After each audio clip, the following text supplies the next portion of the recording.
Glória a Deus. Gente, é muito bom estar aqui sempre. Eu falo que eu me sinto tão à vontade aqui no Mevan, quanto me sinto à vontade na Atos de Justiça, a igreja que a gente pastoreia em Campo Grande. E eu conheci o apóstolo Luiz Hermínio em janeiro de 2008, daí eu nunca mais me apartei dele. Aliás, tenho um chavão com ele, que é "não te deixarei", e desde janeiro de 2008 que eu não consigo mais deixar o Luiz. Eu sei que não vou precisar deixá-lo nunca, né? Jesus vai nos unir eternamente, então nunca vou precisar me apartar. Isso é um privilégio para mim, né? Fui consagrado ao ministério pelo apóstolo Luiz Hermínio.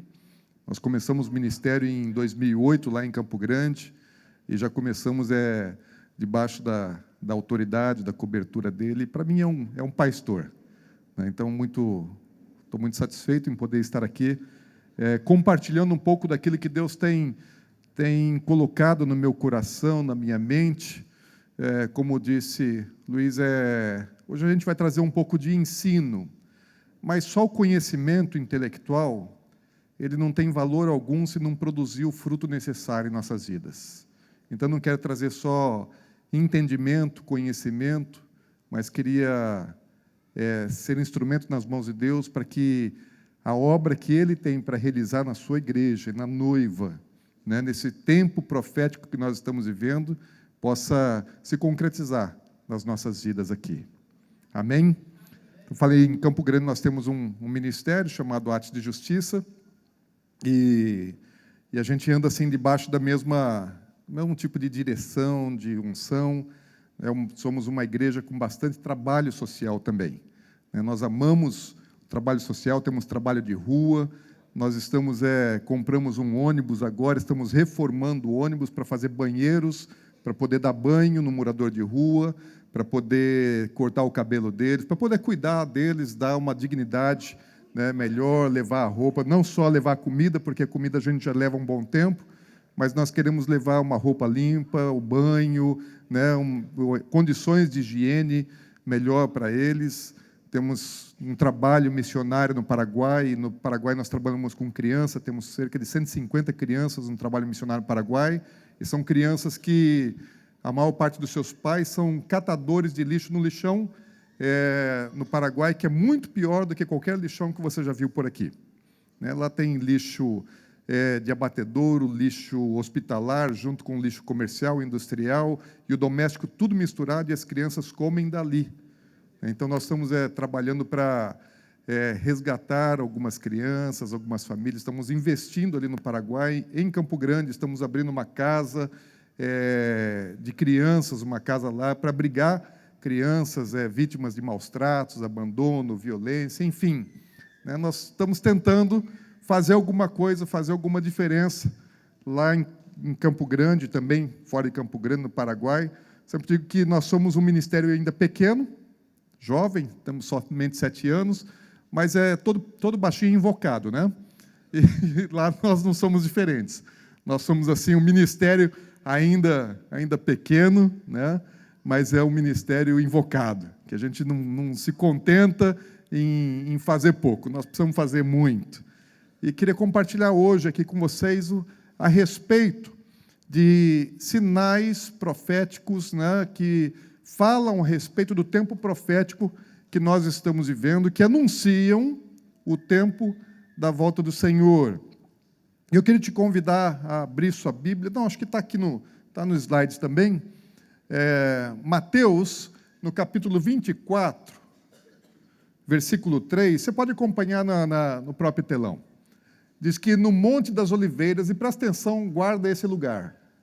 No Monte das Oliveiras, Jesus se achava sentado.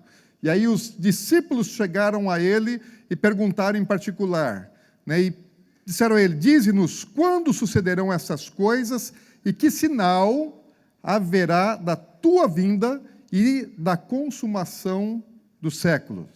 Jesus tinha acabado de falar a respeito da destruição do templo.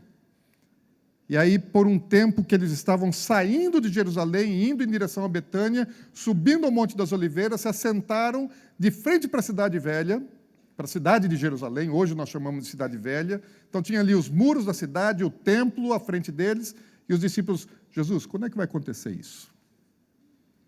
E quais são os sinais que vão marcar o dia da tua volta e o fim dos tempos? Então, ele está falando a respeito de 3 momentos: do tempo da destruição do templo, da volta de Jesus e do final dos tempos. Os discípulos eles estavam muito interessados em entender isso. E é interessante também que Jesus ele não quis ser preciso em relação à resposta do questionamento dos discípulos. Muito mais importante do que até os sinais que Jesus manifestou no sermão profético, foi a exortação que Jesus deu aos discípulos quanto a estarem prontos o tempo todo, todos os dias. Os sinais são importantes, mas se eu apenas entender os tempos, conhecer os sinais e não me preparar, não adianta de nada eu ter informação. Então, o que nós precisamos é entender para poder se ajustar àquilo que está acontecendo. E se nós pudéssemos entender, se nós pudéssemos conhecer o futuro, certamente nós nos ajustaríamos para aquilo que está por vir. Se você soubesse o que aconteceria na Bolsa de Valores, quais seriam as ações que iam explodir nos seus valores, provavelmente você ia fazer um bom investimento, ia ganhar bastante. Ou se você soubesse quais seriam as ações que iam cair, e se você tivesse ação que vai ser desvalorizada, você ia fugir daquele tipo de investimento, entre muitas outras coisas. Informação privilegiada é de altíssimo valor. E os discípulos queriam informação privilegiada a respeito dos tempos e do final dos tempos. Agora, quais são ou o que são sinais? Para que serve sinal? Qual a finalidade de a gente ter sinais? Nós estamos acostumados a lidar com alguns sinais na nossa vida.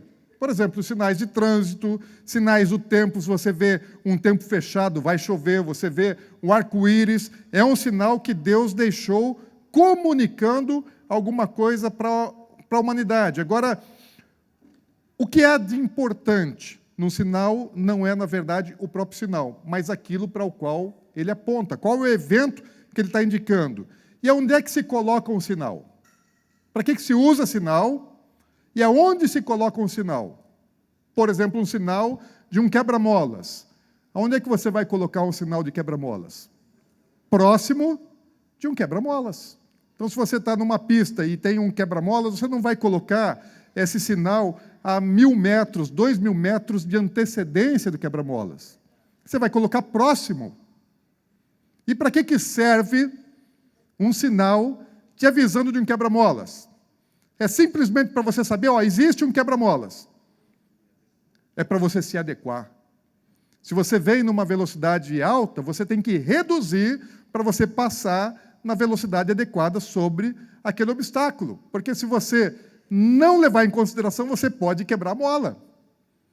Então, sinal, eles servem para nos alertar a respeito de alguma coisa, para que nós nos ajustemos, mudemos o nosso modo, a nossa maneira de viver, de conduzir, diante daquele fato que está sendo apontado pelo sinal.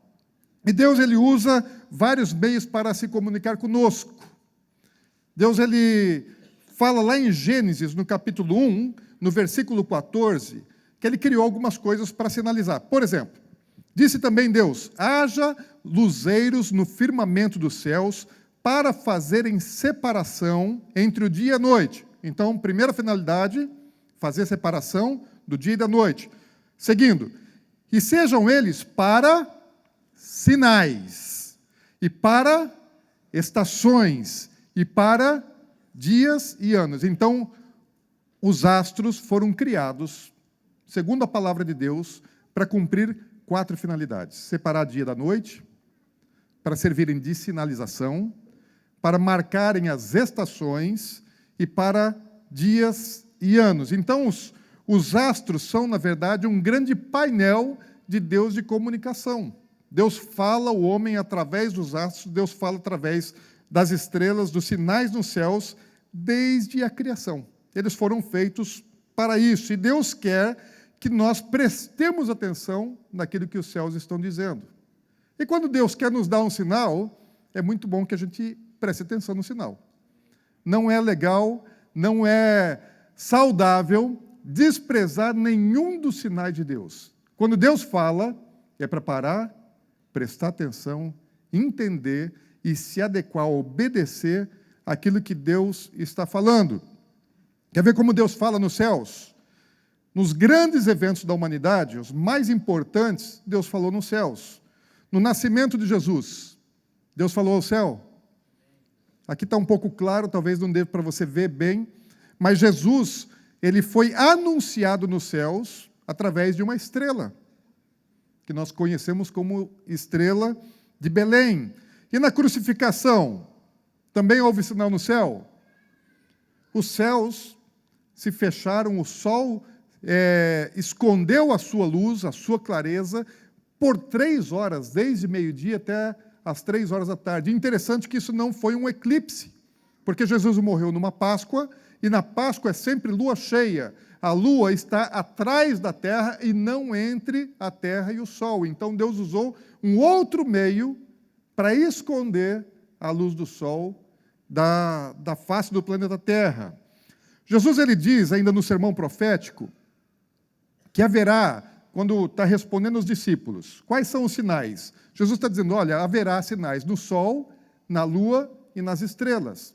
Lembrem-se que foram criados para sinalizar. Sobre a terra, angústia entre as nações, em perplexidade por causa do bramido do mar e das ondas. Jesus está falando, olha, vocês querem saber? Então prestem atenção nos sinais naturais que Deus vai fazer acontecer sobre a terra. Deus fala através dos céus, mas Deus fala por outros meios. Por exemplo, Deus também fala através do calendário das festas bíblicas.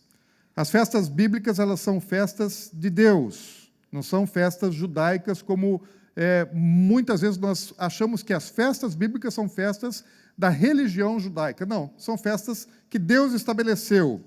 E os astros, eles servem, como nós vimos lá em Gênesis 1,14, para marcar dias e anos. Amém? É uma das 4 funções. O que é isso? Calendário. O sol e a lua, eles são a base da definição do nosso calendário. Os calendários mais antigos, inclusive o calendário bíblico, ele é baseado no ciclo lunar.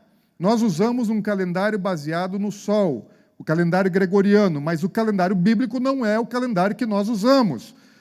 Os meses bíblicos não coincidem com os nossos meses. O mês bíblico, o mês judaico, até hoje, o calendário judaico sempre acontece no início de mês de ter lua nova.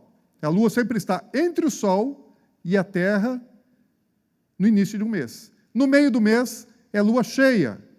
E todo mês vai ser assim. Um ciclo da lua sobre a terra gira em torno de 29 dias e meio. E a cada 29 dias ou 30 dias muda o mês no calendário judaico. E Deus trabalhou com essas datas. Deus pegou esse calendário e ele estabeleceu algumas datas especiais. Vimos lá que uma das funções dos astros é marcar estações. Só que essa palavra estações, que nós temos na nossa Bíblia em português, no hebraico é moed. E moed não se trata de estações, as 4 estações do ano.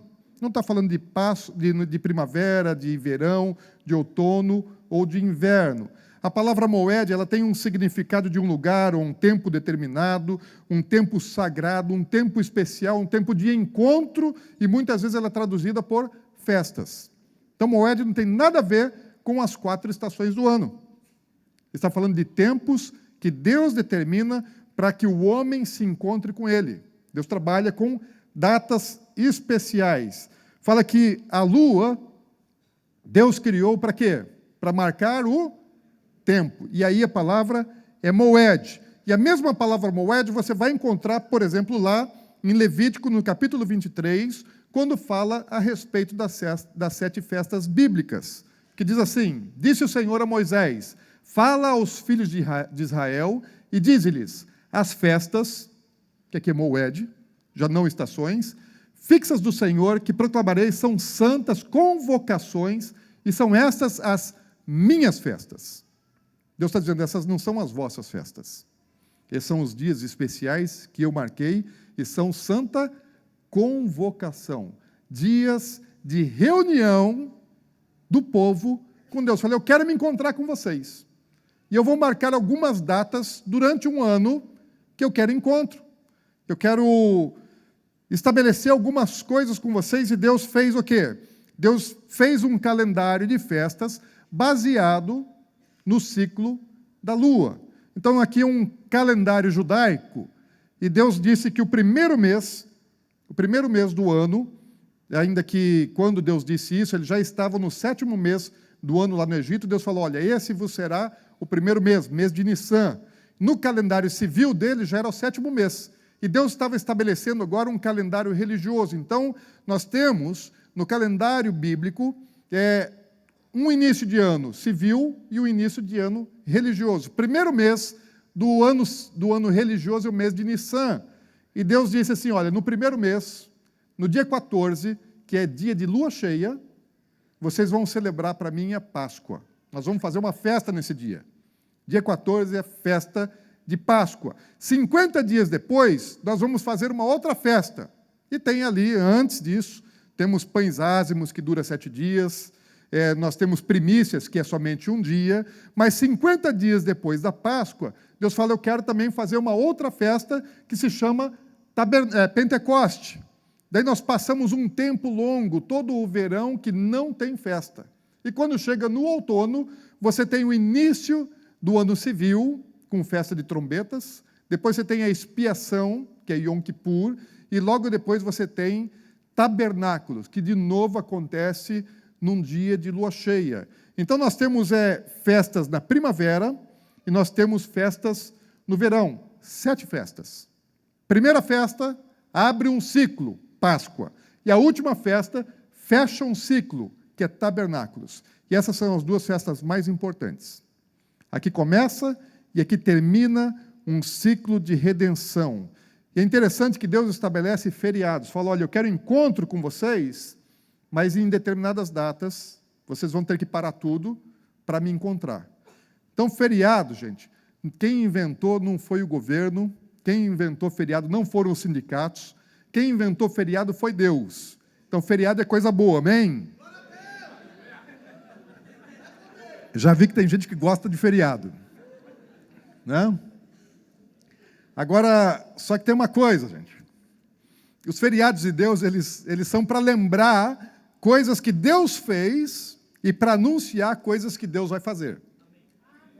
Todas as festas bíblicas, elas são proféticas.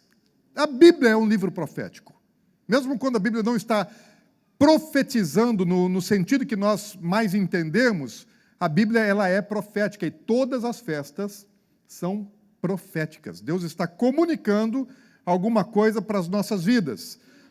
Só que, quando Deus estabeleceu essas datas, e falou, são datas de reunião, são datas de encontro, eu quero que vocês parem de trabalhar para se encontrar comigo, nós perdemos esse conceito já há um bom tempo. A igreja romana nos roubou isso. Quando a igreja cristã se misturou com o poder do Império Romano, Roma se distanciou do entendimento bíblico de Jerusalém. Lembrem-se que a Bíblia toda, no Antigo Testamento, foi escrita por hebreus, por judeus. Jesus era judeu, Paulo era judeu, os autores do Novo Testamento, à exceção de Lucas, eram judeus. E o contexto cultural, filosófico deles era totalmente hebraico. Agora, Roma nos distanciou disso. Hoje nós temos uma grande influência de uma mentalidade grega, muito mais a influência da mentalidade grega do que da influência da mentalidade de Jerusalém.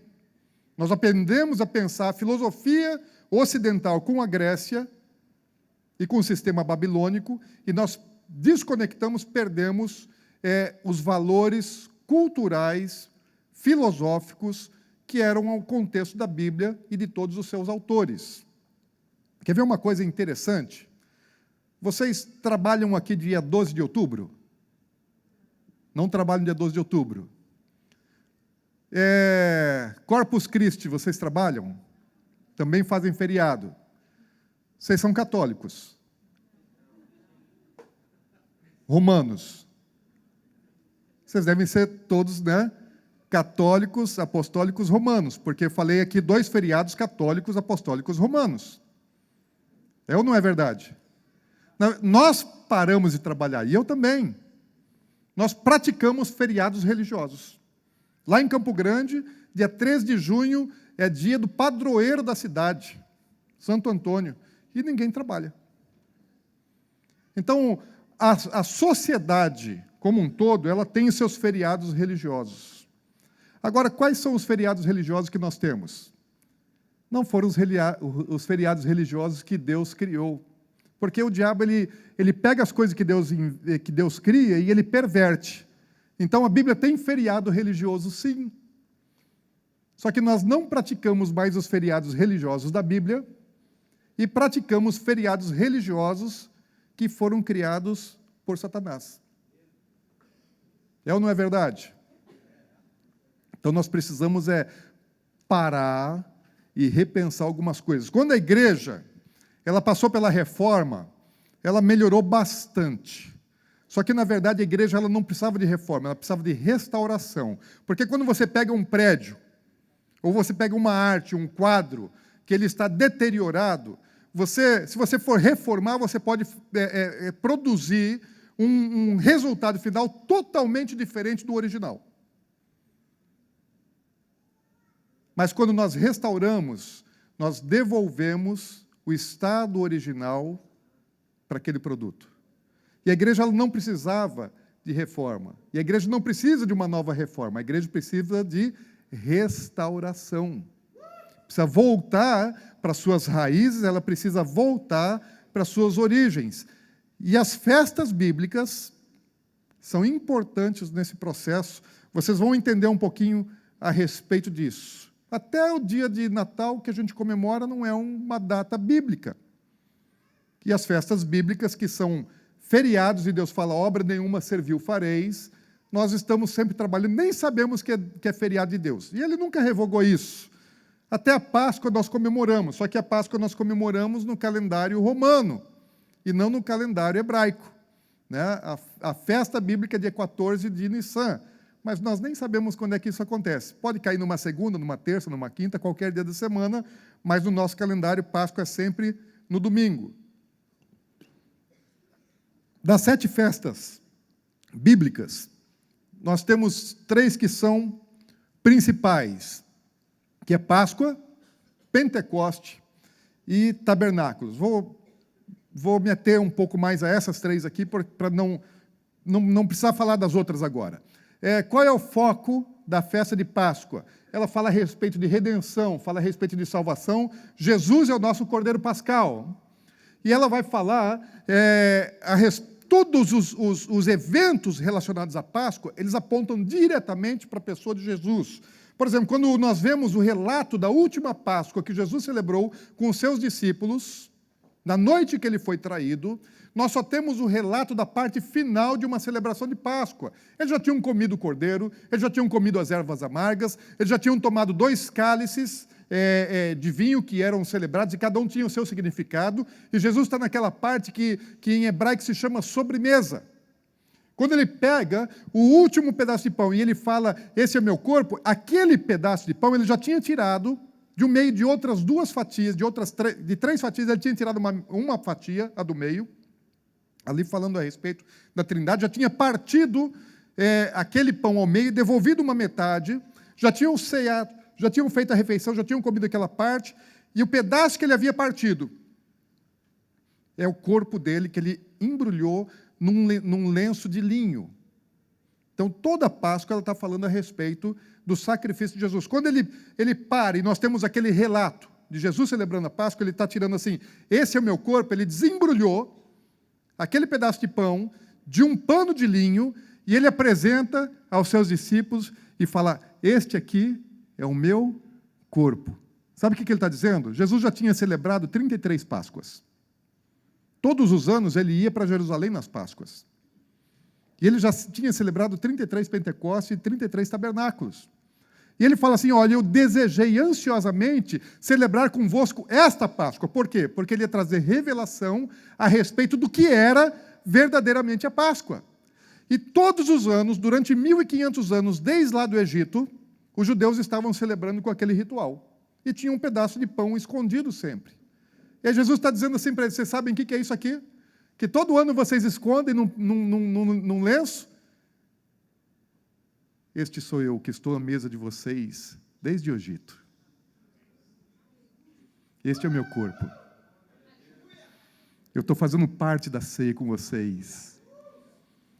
Vocês não entendiam, mas eu já estava aqui. E sabe por que vocês tomam um terceiro cálice?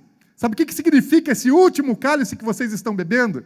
Fala, esse é meu sangue, então eu já estou celebrando a Páscoa com vocês, desde que vocês saíram lá do Egito. E o cordeiro pascal sou eu. Os discípulos não tinham entendimento disso até Jesus trazer aquela revelação. Hoje nós compreendemos isso. Mas eles ainda não sabiam. E nem sabiam o que aconteceria no dia seguinte. Apesar de Jesus já ter dito que seria morto, que ofereceria a sua vida para a remissão da nossa vida, eles não compreendiam ainda o que de fato ia acontecer no dia seguinte. Tanto é que Pedro se escandaliza. Quando Jesus se deixa levar preso, e quando ele percebe que Jesus vai ser morto, Pedro está escandalizado. Por quê? Não tinha entendido ainda. Não tinha compreensão. E a Páscoa se cumpre na vida de Jesus exatamente no dia de Páscoa. Às 9 horas da manhã, havia um sacrifício no templo. E o que acontecia às 9 horas da manhã? O cordeiro pascal ele era amarrado no altar de sacrifício. O que aconteceu lá no Gólgota às 9 horas da manhã? Jesus estava sendo preso a uma cruz. E às 3 horas da tarde, o cordeiro pascal ele era sacrificado lá no templo. E às 3 horas da tarde, no mesmo momento, precisamente Jesus estava sendo morto lá no Gólgota. Não foram os judeus e nem os romanos que mataram Jesus. A Bíblia fala que Jesus ele foi morto antes da fundação do mundo, Apocalipse 13:8. Foi Deus quem determinou o dia e a hora da morte de Jesus. E quando Deus determina alguma coisa, vai acontecer. Só que quando Deus determinou o dia e a hora da morte de Jesus, o que Deus fez? Falou, olha, Deus já sabia o ano, o dia e a hora que Jesus morreria. E para marcar esse dia e hora, Deus estabeleceu uma festa. Falou, vocês vão celebrar a Páscoa. Libertou eles do Egito no mesmo dia que aconteceria o sacrifício de Jesus na cruz. E por 1.500 anos eles ficaram celebrando aquilo. O que eles estavam fazendo? Ensaiando o sacrifício de Jesus. Celebrando antecipadamente aquilo que haveria de acontecer. Eles estavam todo ano profetizando a morte do Messias sem entender, sem compreender. Bom, Pentecoste, 50 dias depois da Páscoa, tem a festa de Pentecoste. Se a Páscoa se cumpriu no Antigo Testamento, na saída do Egito, e se cumpriu no Novo Testamento, na morte do Cordeiro, também Pentecoste tinha um cumprimento no Antigo Testamento. Qual foi? Deus deu a lei, deu a Torá, deu as tábuas dos mandamentos a Moisés em Pentecoste. E Pentecoste também fala a respeito de provisão física, de colheitas. Ela era celebrada no início das colheitas. Então, todo ano, o judeu está celebrando que a lei, o maior presente até então dado por Deus ao homem, foi dado num dia de Pentecoste. Então, eles estão celebrando todo ano, 1.500 anos. E também estão celebrando o início das colheitas. E trazendo ofertas das colheitas logo nessa data. E Deus fala, tanto na Páscoa, como em Pentecoste, eu quero que vocês vão para Jerusalém. Todos os homens, judeus, estejam morando onde forem.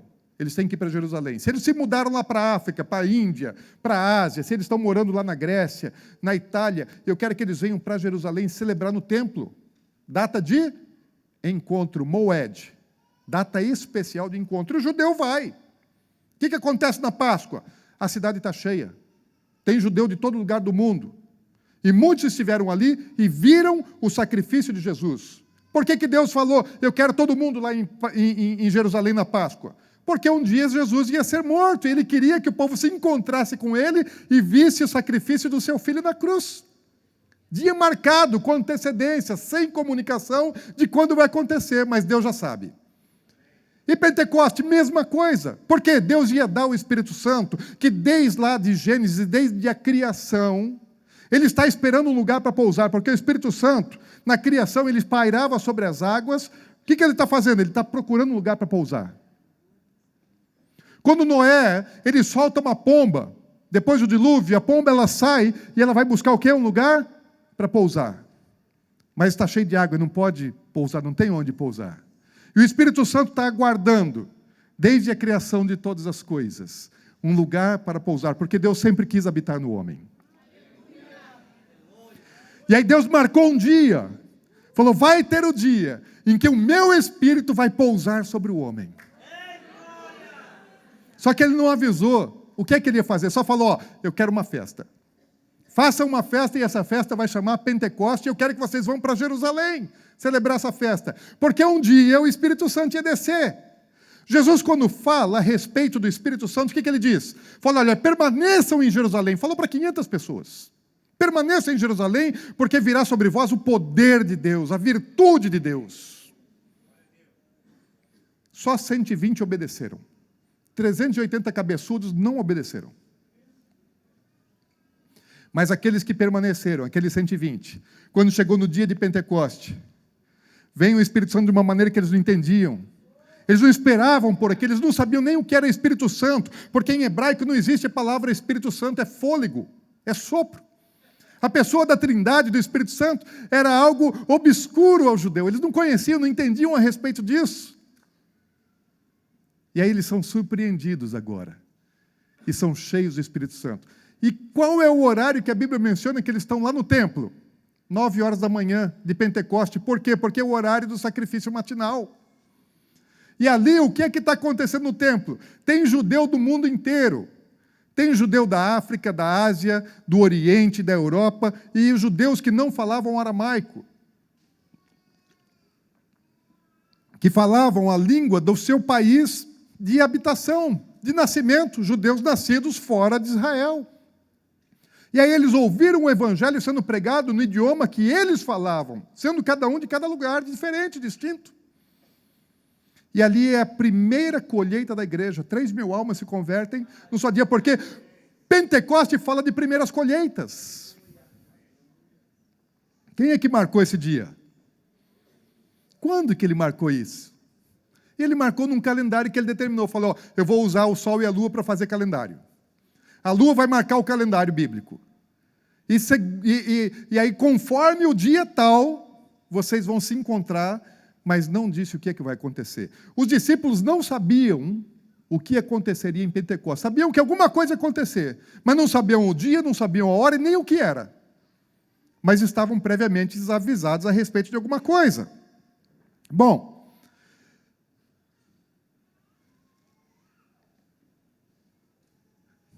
vamos voltar um pouquinho lá. Deus falou a respeito de uma outra festa. Qual é a outra festa que encerra o calendário? Tabernáculo. Eu não estou conseguindo... Ah, voltou. Tabernáculo fala do quê? Da habitação de Deus. Fala a respeito da glória de Deus. Amém? Muito bem. Quando é que tabernáculo se cumpriu no Novo Testamento? Lembra que as 2 primeiras festas, que são 4 na verdade, Páscoa, Pães Ázimos, Primícias e Pentecostes, são na primavera. Daí você chega no outono, daí você tem trombetas de Yom Kippur, que é expiação, e tabernáculo. Quando é que isso se cumpriu na Bíblia, no Novo Testamento? Nunca se cumpriu. Agora, se Deus estabeleceu festas e cumpriu as da primavera, vai também cumprir as de outono.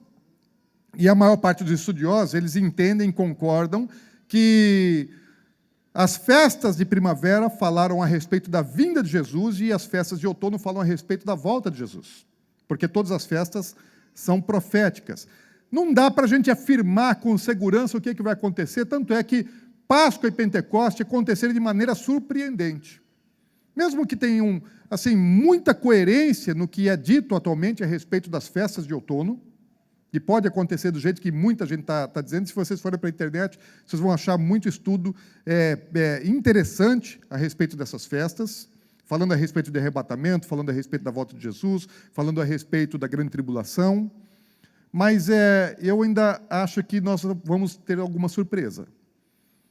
Porque os discípulos foram surpreendidos, tanto na Páscoa como em Pentecoste. Então, se eles não foram avisados, os próprios 12 não foram informados adequadamente por Jesus, que estavam convivendo, ouvindo e perguntando para Jesus, e Jesus não disse claramente para eles, eu acho assim difícil a gente acertar o que vai acontecer nessas festas de outono. Mas tabernáculo vai falar a respeito, certamente, da glória de Deus se manifestando, porque o ciclo da festa começa com salvação e termina com a glória. Então, é um crescente. É um crescente.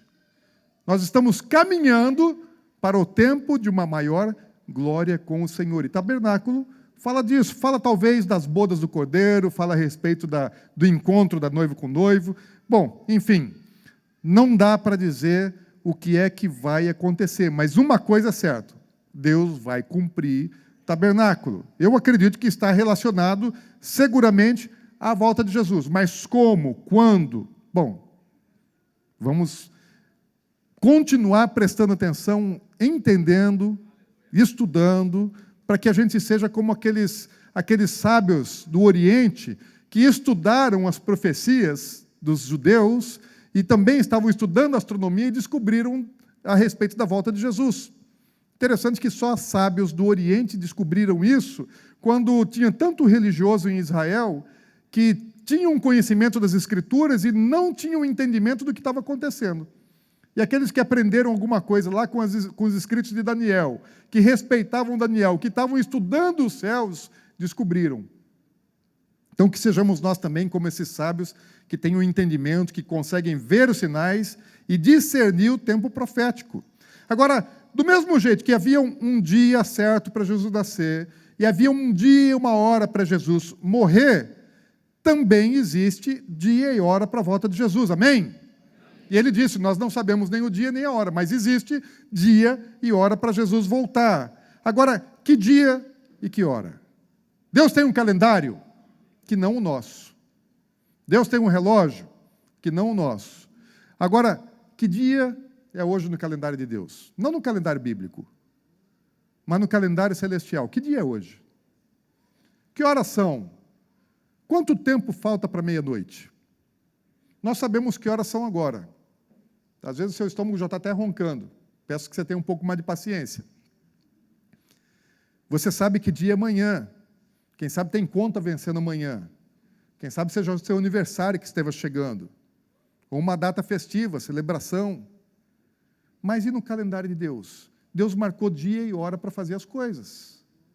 E Deus vai cumprir. E Ele não quer que nós sejamos totalmente ignorantes. Se quisesse que nós não soubéssemos absolutamente nada, Ele não nos daria algumas informações, não nos falaria a respeito de alguns sinais. Deus quer que a gente saiba alguma coisa.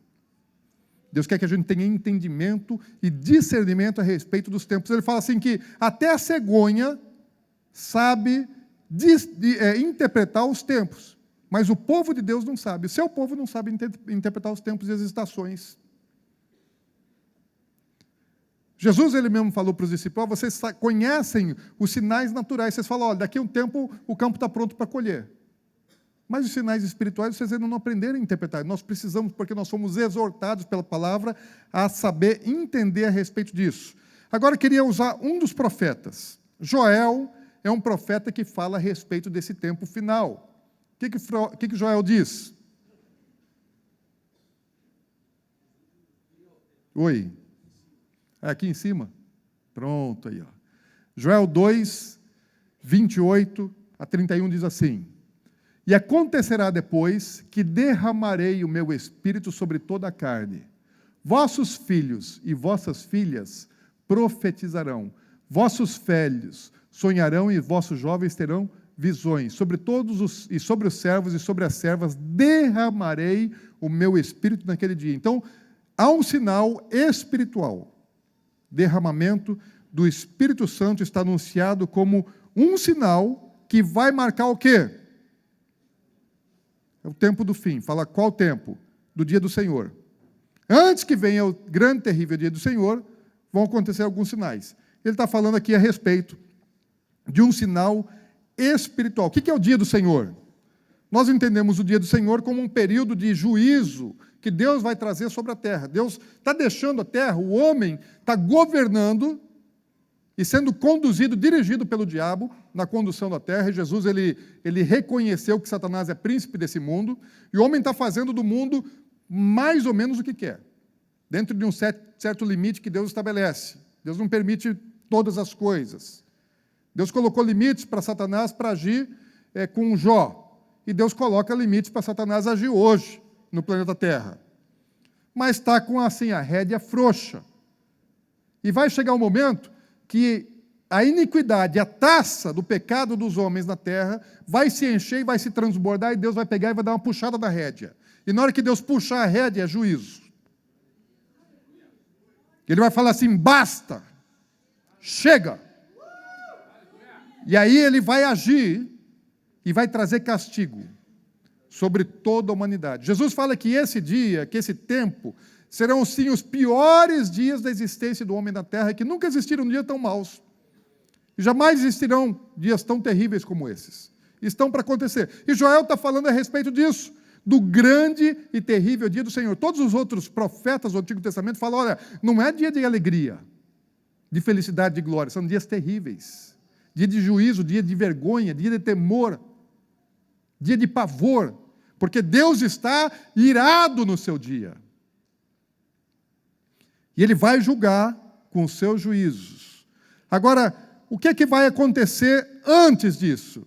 Fala que o Espírito vai ser derramado. Jesus fala que não vai ter dia pior do que isso. O Espírito Santo foi derramado lá em Pentecoste, mas ele foi derramado, e Joel e Pedro fala que aquilo foi o derramamento que Joel havia prometido. Na verdade, foi o primeiro derramamento. É o primeiro vinho. A primícia do derramamento do Espírito. Mas se você for estudar um pouco da história da igreja, você vai ver que por 2 séculos, quem sabe, a igreja estava andando em poder até o 3º século, até o início do 4º século, a igreja andou em poder.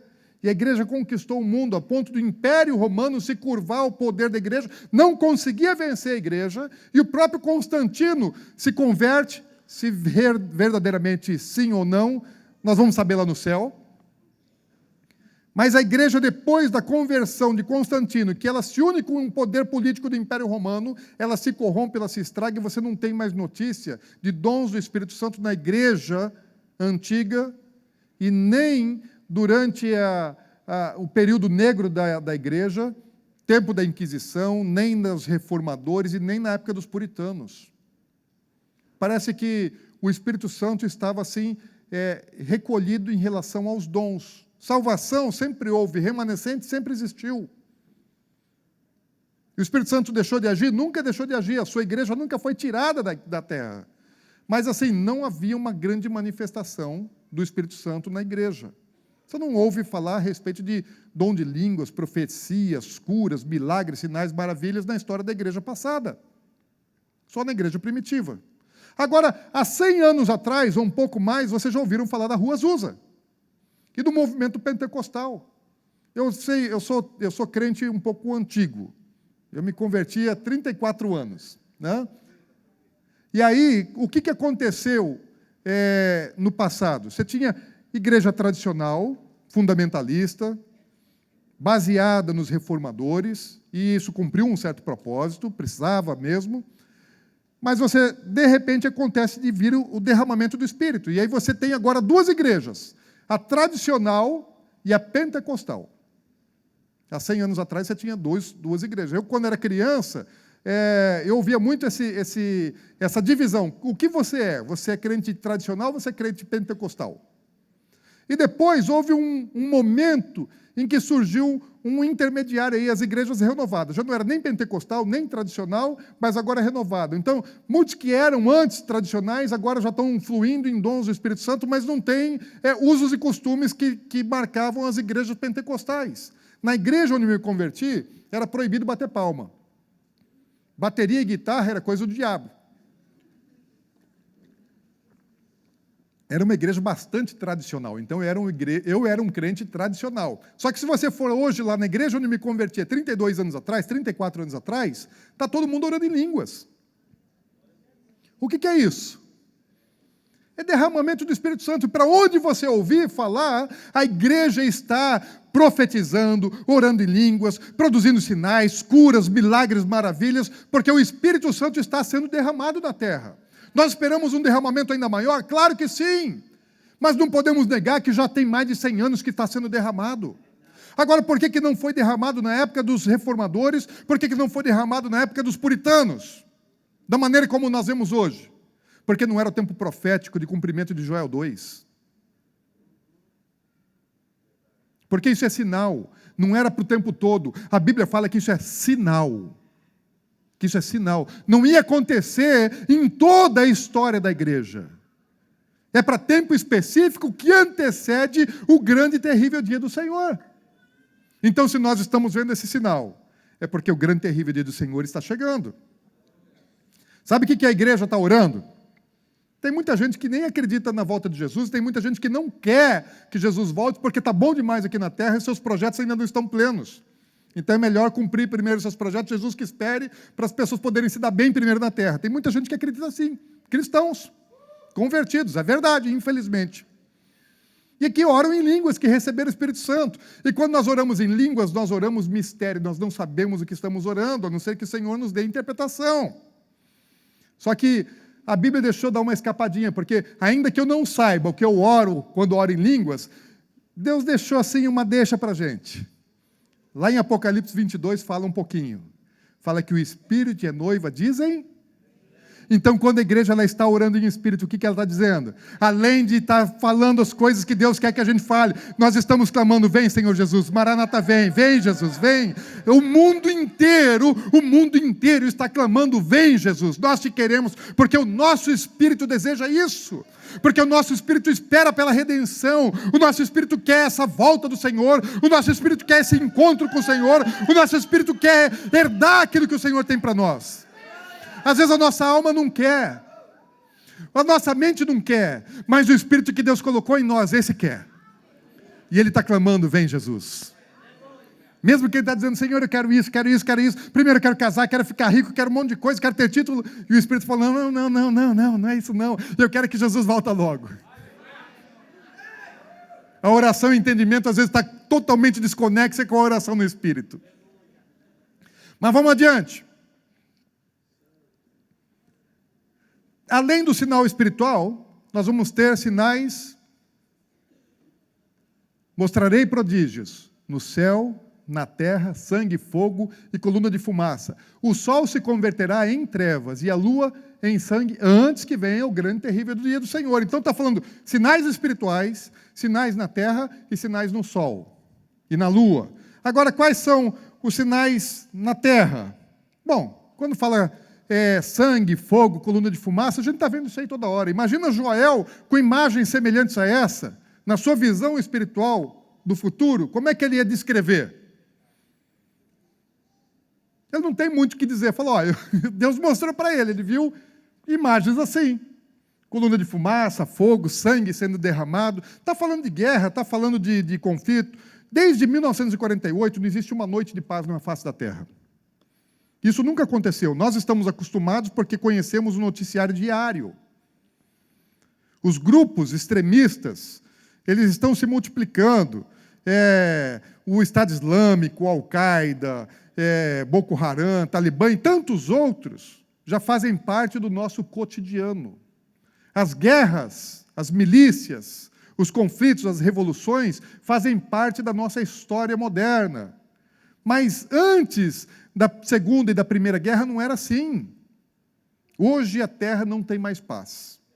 Desde que acabou a Segunda Guerra, é que nunca mais teve paz na Terra. Não existe uma só noite, na história recente da humanidade, que há paz em toda a Terra. Mas ele fala a respeito de sinais no Sol e na Lua. E fala que o Sol vai se converter em trevas e a Lua em sangue.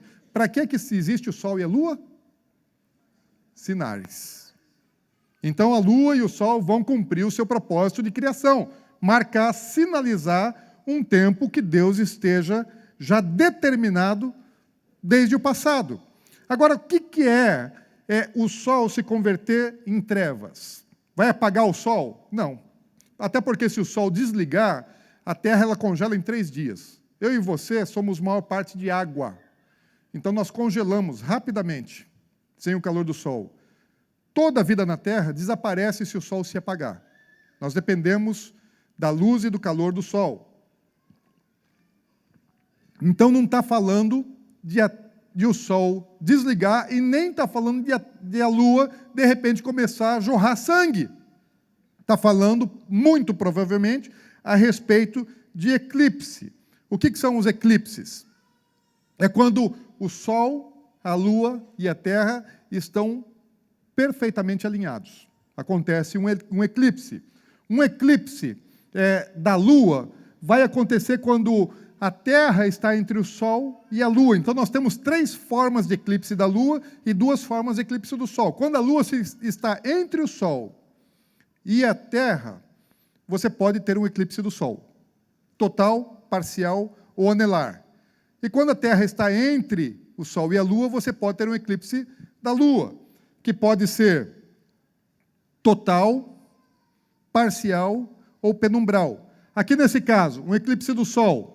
A Lua está entre o Sol e a Terra, e quanto mais distante a Lua estiver da Terra, menor vai ser o eclipse. E quanto mais próximo, maior o eclipse. Quando é o contrário, você tem lá o Sol, tem a Terra, e lá tem uma bolinha que é a Lua, ela passa pela penumbra da Terra, você tem um eclipse penumbral. Quando ela passa na umbra da Terra, que é o cone de sombra da Terra, você tem um eclipse total. E quando ela passa metade na penumbra e metade na umbra, você tem eclipse parcial. Guarda essa informação porque ela é relevante, Deus fala através desses astros. Agora, o que são luas de sangue? O que é a Lua se tornar em sangue? Muitos de vocês já pesquisaram, já viram mensagens, acharam isso na internet. Então, a NASA, ela diz que os eclipses totais da Lua acontecem, em média, uma vez a cada 18 meses. Amém? Nos últimos 5.000 anos, aliás, nos últimos 4.000 anos e pelos próximos 1.000 anos, a média de ocorrência de eclipse total da Lua é uma vez a cada 18 meses. E a Lua pode, no eclipse total, se tornar vermelha como um sangue. Depende do grau de magnitude que seja essa ocorrência astronômica. Se ela acontecer em 0,82 até 1,52, ela vai se tornar vermelha como sangue a Lua durante o eclipse total. Agora, eclipse é algo comum. Ainda que aconteça uma vez a cada 18 meses, é comum. O Joel não está falando de algo comum. O Joel está falando de algo extraordinário. O que é que Joel está dizendo? O que é que torna um eclipse da Lua incomum? Existe um efeito astronômico, uma ocorrência astronômica, que a NASA chama isso de tétrade. O que é tétrade? Tétrade é a ocorrência de 4 eclipses totais da Lua, sem interposição de eclipse parcial e penumbral. Isso já é algo que pode demorar bastante para acontecer, às vezes passa séculos sem acontecer. Já houve ocasião que passou aí 4 séculos, quase meio milênio, sem nenhuma ocorrência de tétrade da Lua. Mas também acontece com uma certa regularidade. Agora, no século passado, aconteceu 5 vezes. Então, é raro? É, mas não absolutamente raro. Ainda acontece de vez em quando. Como é que isso funciona?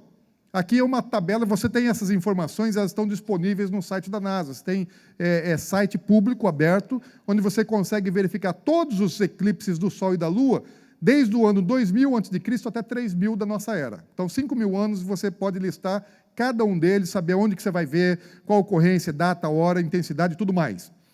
Ali você tem uma relação de eclipses, lá desde 2011 até aqui 2018. Então, você tem eclipses totais, parciais e penumbrais. Uma tétrade são 4 totais numa sequência. Isso é raro, mas existe um efeito ainda mais raro. O que pode se tornar mais raro? quando essas eclipses totais, essa tétrade, ela coincide com datas que Deus marcou o encontro com o seu povo. Especialmente a primeira e a última festa. Quais são? Páscoa e tabernáculo. Pode acontecer de no primeiro dia de Páscoa e no primeiro dia de tabernáculo ter eclipse total da lua e dentro de uma tétrade, num biênio, sem nenhum outro eclipse penumbral parcial no meio? Sim, estatisticamente é para acontecer a cada 3 milhões de anos. Só que é raríssimo, então. É para acontecer a cada 3 milhões de anos? Então, isso é um caso muito raro. Ou seja, não é para acontecer. E, estatisticamente, isso é praticamente igual a zero. Mas, nos últimos 500 anos, isso aconteceu o quê? 3 vezes. Em 500 anos aconteceu 3 vezes, quando é para acontecer a cada 3 milhões de anos. Isso faz sentido? Isso, estatisticamente, não. Mas aconteceu. 1493, 94, 1949, 50, 1967, 68. O que tem a ver essas datas? Tem alguma coisa relevante, importante? Tem. Com o quê? Com a história de Israel. 1493, 94 está diretamente associado ao tempo da Inquisição Espanhola, que aconteceu em 1492, onde os judeus foram expulsos da Espanha, ou eles se convertiam ao catolicismo, eram batizados, renunciavam à fé judaica e todos os seus costumes, ou eles tinham que sair da Espanha sem levar coisa alguma. De 500 mil a 1 milhão de judeus foram mortos nesse período da perseguição da Inquisição Espanhola, que foi seguida da Inquisição portuguesa. Só que aconteceu um fato interessante. Também, no ano da Inquisição Espanhola, Colombo saiu da Espanha e descobriu a América. Então, os judeus foram perseguidos, mortos, mas porque a América foi descoberta, os judeus eles puderam ir para a América do Norte. Uma terra nova, onde eles puderam formar suas famílias, formar patrimônio, enriquecer, são poderosos até hoje. Quando que aconteceu de novo? 1949, 50. O que aconteceu nesse período? Tinha acabado de acontecer o Holocausto, 6 milhões de judeus mortos, e agora eles têm a sua nação recriada depois de quase 2.000 anos, e eles, depois de perseguidos, quase destruídos, agora eles também têm uma terra para onde eles podem ir, porque na Europa não é mais um lugar seguro para eles. E agora eles vão para Canaã, para a terra prometida. E eles estão tomando posse, Guerra da Independência, em 49, estão tomando posse. Então, muito semelhante ao que aconteceu na primeira ocasião. Morte, perseguição, ameaça de destruição do povo judeu, mas agora eles têm uma terra para eles poderem viver. E agora na sua própria terra. Primeiro uma terra distante e agora uma própria terra. O que aconteceu na outra ocasião, de tétrade associada às festas bíblicas? Guerra dos 6 dias. Uma colisão de estados, de nações árabes, tentam destruir Israel. E é uma grande ameaça, porque é tempo de Guerra Fria, Estados Unidos e Rússia, aquele conflito, possibilidade de uma guerra nuclear, Terceira Guerra Mundial. E a Rússia está apoiando os árabes, e os Estados Unidos apoia Israel, mas os Estados Unidos não podem vir em socorro de Israel, eles acham que vão ser destruídos, e Deus vem em socorro de Israel, e por um milagre, eles revertem a guerra, ganham a guerra, e de novo acontece o mesmo efeito. Primeiro, perseguição, ameaça de destruição, uma reversão no processo e uma conquista de uma terra. Qual terra? Bom, eles invadiram para o norte, invadiram para o sul, tomaram a península do Sinai, devolveram depois para o Egito, tomaram uma parte da Síria, poderiam ter entrado em Damasco, não entraram porque senão a Rússia viria para a guerra contra eles, mas o importante é que eles tomaram Jerusalém. Porque em 48 o Estado de Israel foi criado e Jerusalém não foi dado aos judeus. Então, primeiro uma terra distante, depois a própria terra, e aí a Cidade Santa. Agora, quem descobriu isso é um pesquisador chamado Mark Biltz, é um judeu americano, cristão. Se você pesquisar os ensinos dele, vai ter muita coisa interessante. Nós estamos correndo, eu estou falando rápido, porque tem bastante coisa que eu queria compartilhar com vocês aqui. Agora, qual que é a próxima tétrade lunar? Vocês já sabem, está acontecendo agora, 2014 e 2015. Primeiro dia de Páscoa do ano passado, primeiro dia de Sucote, tabernáculo do ano passado, primeiro dia de Páscoa desse ano e o primeiro dia de Sucote desse ano.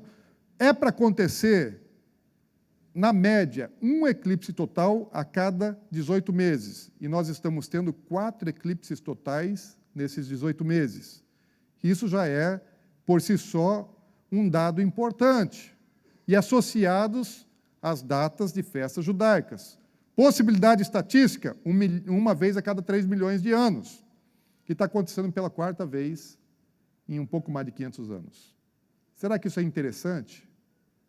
Precisamos parar e tentar entender o que está acontecendo? Essas são fotos que eu tirei dos últimos 3 eclipses. Eu sou meio lunático. E aí, na primeira eclipse da Lua, né, na Páscoa do ano passado, eu pus meu despertador, peguei e deixei minha máquina fotográfica preparada e tal. Na hora que eu saí lá para fora, o tempo está nublado, eu não pude tirar nenhuma foto. Corri para o computador, fui para o site da NASA e comecei a printar as fotos que a NASA estava divulgando. Né? Fotos não, imagem, né, ao vivo. Então, eles transmitem. Né? Não só a NASA, outros sites de astronomia transmitem isso ao vivo. Fiz o mesmo nas outras 2 eclipses, de Tabernáculo do ano passado e Páscoa desse ano. A próxima vai acontecer agora, dia 28 de setembro desse ano. Agora, vamos um pouquinho adiante. Joel não fala, nós vamos voltar a respeito desse assunto rapidamente, mas Joel fala de sinais na Lua e fala de sinais também no Sol. Os eclipses do Sol podem ser parcial, anular ou total. Esse ano de 2015, nós temos 2 eclipses solares, um total e um parcial. Sabem que dias? Eu falei para você que o calendário judaico tem duas contagens. Tem a contagem do ano religioso, que começa no mês de Nissan, e do ano civil, que começa em Tisri. Quando é que acontecem esses 2 eclipses? Na virada do ano religioso, tem um eclipse total.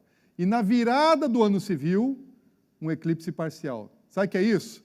Não foi o Faustão que inventou o show da virada. Quem inventou o show da virada foi Deus, gente. E Deus faz o show da virada também do ano. Só que Deus, ele exagera, ele faz logo no sol. Ele não faz o show da virada lá em Copacabana. Ele faz logo para que um universo, para que todo mundo possa ver. Deus está falando, Deus está marcando. Nesse ano de 2015, nós temos 4 eclipses. Essa da Lua, do Sol, essa é uma visão do Sol em trevas real desse ano também, tirada lá da Noruega, porque só dá para ver em alguns lugares. Né? Então, essa no hemisfério norte, em alguns lugares deu para ver muito bem. Lembrem-se que no calendário judaico fala começo do ano religioso lá em cima, começo do ano civil aqui embaixo. Nas 2 ocasiões, o Sol está se manifestando. 2015, nós já falamos de 2014, 2015 nós temos 4 eclipses, 2 da Lua, 2 do Sol. E os 4 acontecendo em datas sagradas. Qual que é a possibilidade estatística disso acontecer, gente? Não é para acontecer. É muita coincidência. É muita coincidência. Não é para acontecer nunca um negócio desse tanto. Porque em março, eclipse total, daí passa 14 dias o eclipse total da Lua, depois você tem lá em setembro o eclipse parcial, mais 14 dias o eclipse total da Lua. Isso é fato raríssimo. Agora, deixa eu falar, vamos voltar, na festa de tabernáculo desse ano, presta atenção que isso é interessante. Deus chama o seu povo para celebrar as festas, que lá em Levítico 23, 41, tabernáculo, falei para vocês, é a festa mais importante das 7. Levítico 23, 41, Deus fala assim: celebrarei esta festa ao Senhor por 7 dias, cada ano. É estatuto para sempre. Pelas vossas gerações, no mês 7º, a celebrareis. Daí você chega lá em Zacarias, no capítulo 14, quando está falando do milênio, o que é que está dizendo a respeito do milênio? Todos os que restarem de todas as nações, porque vai haver um dia de juízo e de julgamento sobre a terra. E vai restar gente viva na terra? 1/3 da população mundial vai restar viva. Pessoas como eu e você. Vai haver a grande tribulação, grande destruição sobre a terra, mas vai sobrar muita gente viva. 2/3 vão morrer. Mas 1/3 ainda vai ficar vivo. E desde que permanecerem vivos e entrarem com os corpos carnais no milênio, no governo do Senhor, o que eles vão precisar fazer? Todo ano, todos os que restarem de todas as nações que vieram contra Jerusalém subirão de ano em ano para adorar o Rei, o Senhor dos Exércitos, e para celebrar o quê? Deus falou que é perpétua? Lá no passado. E está falando que vai ser celebrada ainda durante o milênio? Quando é que mandou parar de celebrar? Jesus mandou parar de celebrar? Paulo mandou parar de celebrar? Algum outro autor da Bíblia mandou parar de celebrar? Sabe quem que mandou parar de celebrar? Constantino. Roma, Concílio de Nicéia. E nós perdemos isso, porque nós não voltamos, nós não fomos restaurados, nós só fomos reformados. E nós precisamos de restauração. Reforma não é suficiente. Amém, gente? Agora, se essa festa do tabernáculo é mais importante, e ela está destacada até no milênio, e aliás, se você continuar lendo lá em Zacarias, fala que aqueles que não subirem a Jerusalém para celebrar vão ser punidos, que Deus não vai dar a chuva, que eles vão passar dificuldades. Deus está querendo realmente que as pessoas vão para lá adorar e celebrar durante o milênio. E eu acho que nós, crendo na palavra, também deveríamos buscar entendimento, o que é que Deus quer a respeito dessa festa para os nossos dias, o que Ele quer para a igreja, porque a igreja primitiva celebrava, mesmo os gentios. Agora, o que vai acontecer em tabernáculo desse ano? Nós vamos ter uma super lua, uma super moon. O que é isso? A lua, eu falei, ela tem um ciclo sobre a Terra de 29 dias e meio. Então, ela passa longe da Terra, apogeu. Passa perto da Terra, perigeu. E dentro desse ciclo de 29 dias e meio, tem um momento exato que ela passa mais perto da Terra, amém? E esse minuto, essa hora exata que ela passa pertinho da Terra, chama-se apogeu, aliás, perigeu. Também, a Lua, nesses 29 dias e meio, ela tem um momento que ela fica plenamente cheia.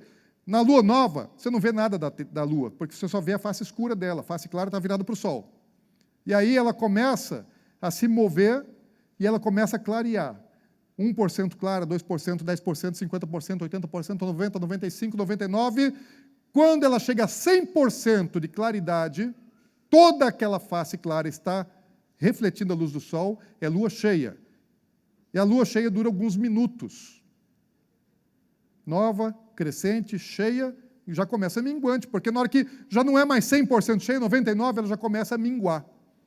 Você já entra em quarto minguante. Então, por alguns minutos, você tem a lua 100% cheia.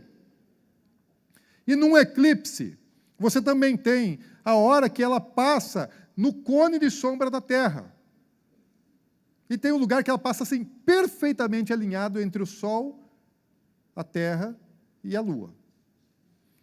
Isso pode acontecer de maneira desconexa. Toda lua cheia é perigeu? Não, às vezes ela está menor, às vezes ela está maior.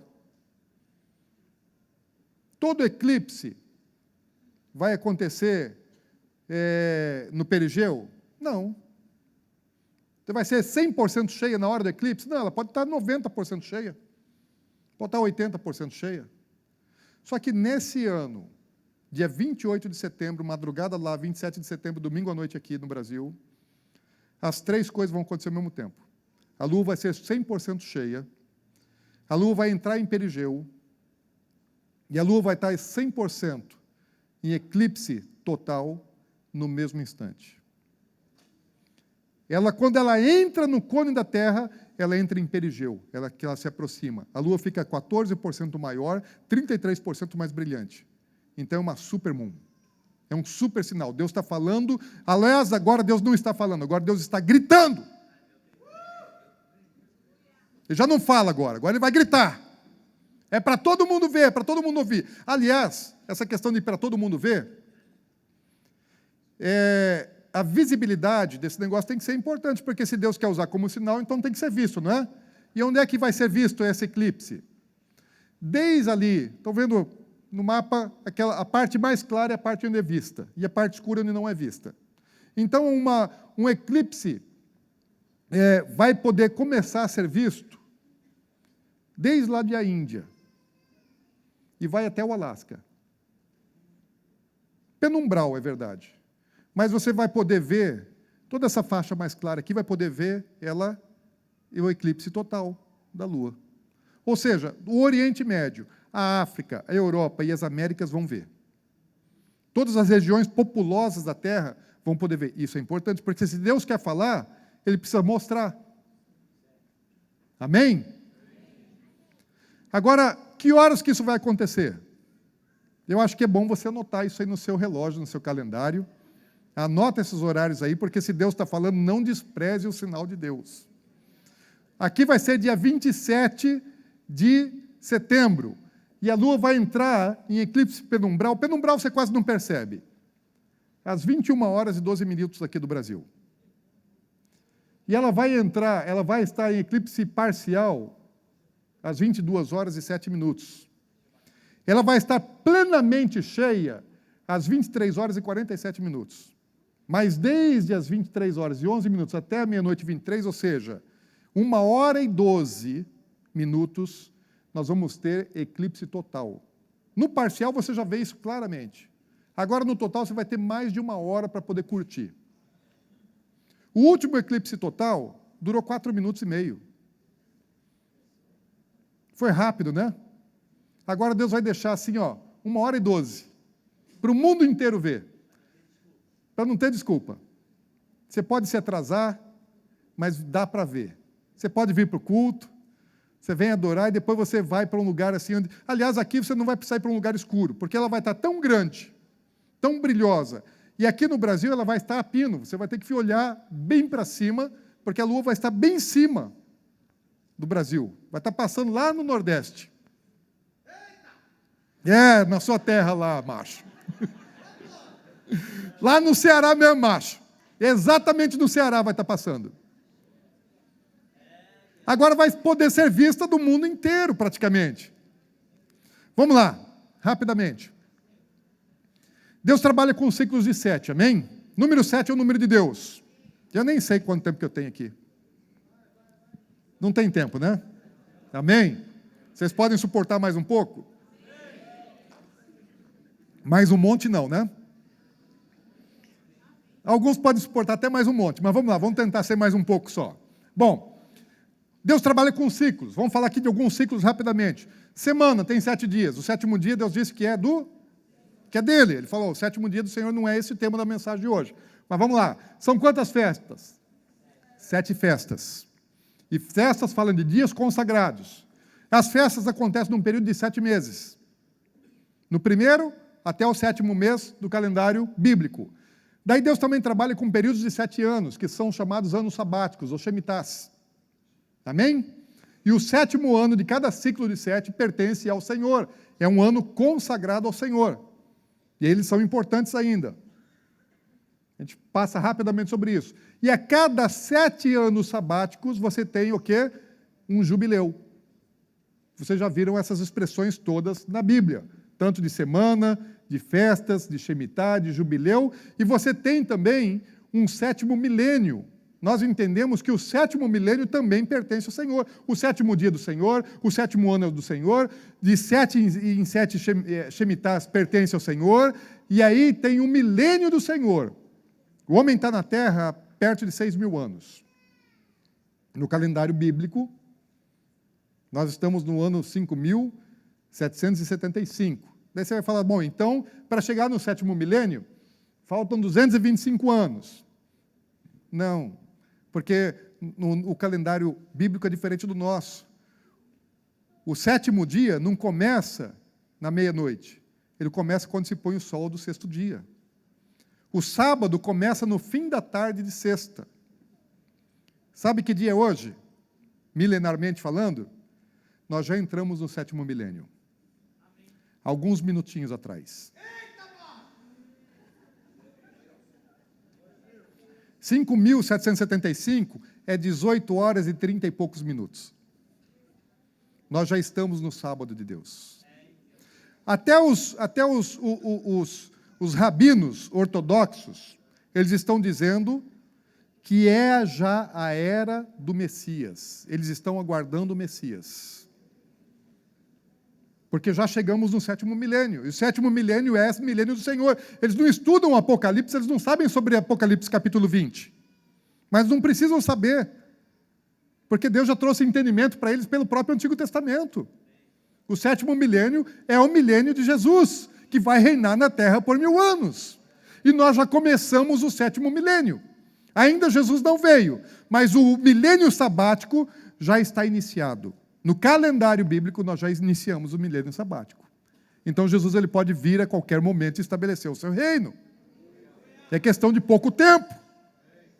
E é isso que Joel está falando. Está anunciando o dia do Senhor, que vem por um juízo, e depois que ele julgar a terra, que ele purificar a terra, ele estabelece o seu governo e restaura a terra durante o seu governo. Mais uma coisa importante. Por que eu falei do ano sabático? Porque tabernáculo desse ano está acontecendo quando? Depois de um ano sabático. Nós estamos vivendo um ano sabático. E sabe o que acontece depois de um ano sabático na festa de tabernáculo?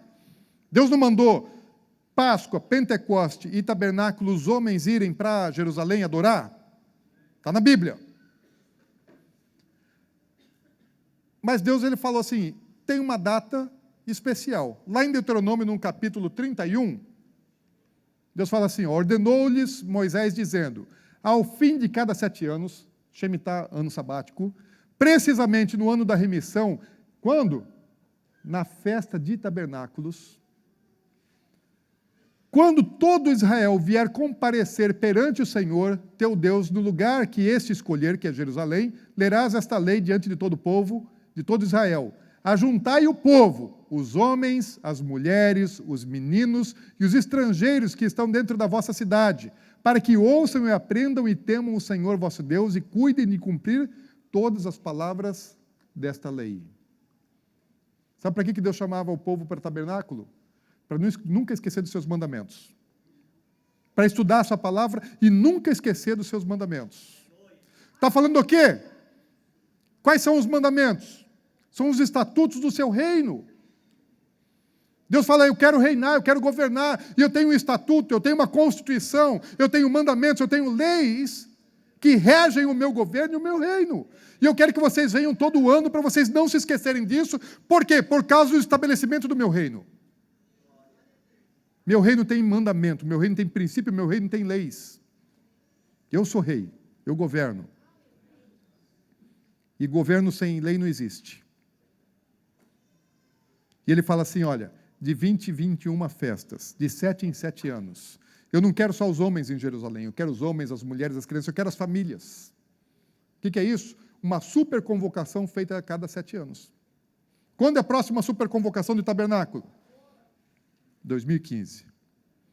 Dia 28 de setembro, até o dia 5 de outubro de 2015, é uma super convocação de Deus.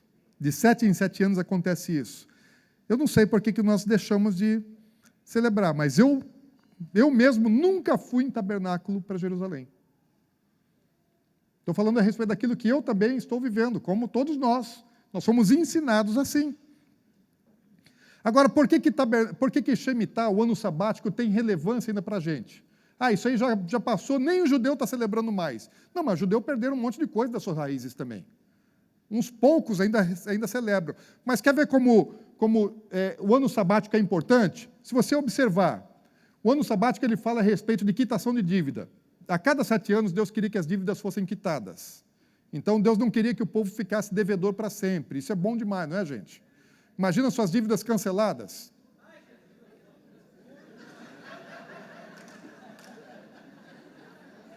Esse era o desejo de Deus, a cada 7 anos cancelar a dívida. Teve muita gente que começou a dar um migué nesse negócio, hein? De não emprestar mais, quando chega no 5º, 6º ano não empresta. Eles não podiam plantar, dar descanso para a terra. Mas no último dia, no final de um ano sabático, era o tempo de quitação de dívidas. Então, um ano de bênção, economicamente, financeiramente, para abençoar o povo, para todo mundo entrar zerado, sem dívida, começar a restaurar Agora, por que esse negócio ainda está valendo? Quer ver como está valendo? Na economia mundial, o que tem acontecido? Pega as últimas crises econômicas mundiais. 73, nós tivemos uma crise do petróleo. O petróleo ele subiu de R$ 2,50 de dólar para R$ 11,50. Não vou explicar a razão, mas isso é o que aconteceu à época. Foi, na verdade, por causa de uma guerra de Yom Kippur. Estava envolvido um conflito árabe-judeu. E os árabes aumentaram o barril do petróleo para 11,50. Isso trouxe uma crise mundial de enorme proporção, porque o petróleo ele é significativo não só para combustível, mas para a indústria química e tantas outras coisas. Você sai de 2,50 para 11,50, olha o tamanho da inflação. Aí, 7 anos depois, 1980, o que acontece? Segunda crise do petróleo. Revolução iraniana, queda do Shah Reza Pahlavi, e o barril do petróleo passa a $80. É outra pancada na economia mundial. Daí mais 7 anos, 1987, vocês já lembram aí, Segunda-feira Negra. Houve uma evasão de investidores da Bolsa Americana, houve um momento de desconfiança e houve uma manada de retirada de investidores da Bolsa. E a Bolsa ela caiu num só dia, 22,6%, 508 pontos. O mundo empobreceu mais de 20%, num só dia. Daí mais 7 anos, você tem a crise do México, que problemas cambiais, inflacionários do México estavam trazendo um efeito nos Estados Unidos que foi chamado de efeito tequila, e aí o Banco Central americano aumentou as taxas de juros, saiu lá de 3%, foi para 6%, e isso foi, o que aconteceu? O capital investidor que estava esparramado pelo mundo, principalmente nos países emergentes, foram retirados e foram levados para os Estados Unidos, porque é melhor você receber 6% nos Estados Unidos do que 8, 9% na Argentina, que pode dar o calote. E que deu, e que o Brasil sempre foi um país de risco, principalmente nessa época. Crise econômica, principalmente nos países emergentes. Quando aconteceu de novo? 97 teve a crise dos tigres asiáticos, mas esse foi o único que não aconteceu em ano sabático. Daí 2001, aí vocês lembram, 11 de setembro, as torres gêmeas caíram, nós lembramos muito a respeito do efeito de destruição, de mortes, de terrorismo, esse foi o enfoque. Mas, economicamente, foi um caos. A Bolsa fechou, ficou uma semana fechada, quando abriu, reabriu com queda de 18% num só dia. Grande crise econômica mundial aconteceu por causa das torres gêmeas, e não só por causa disso. Também em 2001, a Bolsa de Nasdaq, das .com, também explodiu. Então, foi um ano terrível para a economia, nas duas bolsas. Quando foi a próxima? Mais 7 anos, 2008. O que aconteceu? A grande recessão do subprime. Começou com um problema imobiliário americano e atingiu todos os segmentos. E o mundo inteiro. E hoje o mundo ainda não se recuperou completamente da crise de 2008 e 2009. Muitas empresas quebraram, muitos negócios se destruíram. Sabe que dia que aconteceu isso? Exatamente no último dia do ano civil. Final de ano sabático, dia 29 de Elul, que seria o dia 31 de dezembro do calendário judaico. Exatamente no dia mais importante. Tanto 2011, como 2001, 2008, foi no dia da quitação de dívida quando aconteceu o crash. E quando é o próximo ano sabático? É agora, 2015. Não precisa nem dizer, os economistas do mundo inteiro estão dizendo assim, está por estourar um negócio muito ruim na economia mundial. Mas esse negócio aí é para os ímpios, amém? Porque aquele que anda nos caminhos do Senhor são abençoados. Shemitah não é para amaldiçoar, é para abençoar. Então, aquele que habita no esconderijo do Altíssimo vai cair 1.000 de um lado, 10.000 do outro, nós não seremos atingidos. Quem é que é para ser atingido? Não é para maldição, é para bênção. Então, o povo de Deus, que obedece aos mandamentos, que anda segundo seus princípios, é para ser abençoado e não amaldiçoado. Não tenha medo. Eu tenho um amigo que é empresário e que, em 2008, quando deu aquela crise, era um grande importador de produtos da China, ele termina de industrializar no Brasil, e aí, quando todo mundo estava cancelando os pedidos, e os sócios dele, os filhos dele na empresa queriam cancelar, é uma empresa muito grande, várias empresas que ele tem. E aí, todos queriam cancelar os pedidos da China, ele falou, não. Agora que é a hora de a gente ganhar. Daí ele foi para a China lá, ele vai sempre, todo mês, e ele tem lá mais de 30 fornecedores, e aí ele negociou com todos os fornecedores lá a redução de preço de 40% a 50%. Ele comprou e estocou um monte. Falei, essa crise vai acabar. E quando ela acabar, eu tenho estoque e está com valor baixo. Os outros vão ter que sair correndo para comprar. E eu já vou ter o produto para oferecer e comprei barato. Pergunta se ele não ganhou muito dinheiro com essa crise. Crise não é a hora de perder, crise é a hora de ganhar quando você está no caminho do Senhor. Deus trabalha com o inverso da mentalidade humana, amém? Agora, o que é que esses sinais estão nos indicando? O que Deus está querendo dizer? Sabe quando é que vai acontecer o próximo sinal desse na Lua e no Sol? Sabe quando é o próximo tétrade lunar? Coincidindo com as festas bíblicas? Pois é, a NASA já fez as contas e você vai achar no site da NASA até o ano 3000. Sabe quantas vezes vai acontecer daqui até lá? Nunca mais. Então a Lua não vai mais dar um sinal como esse.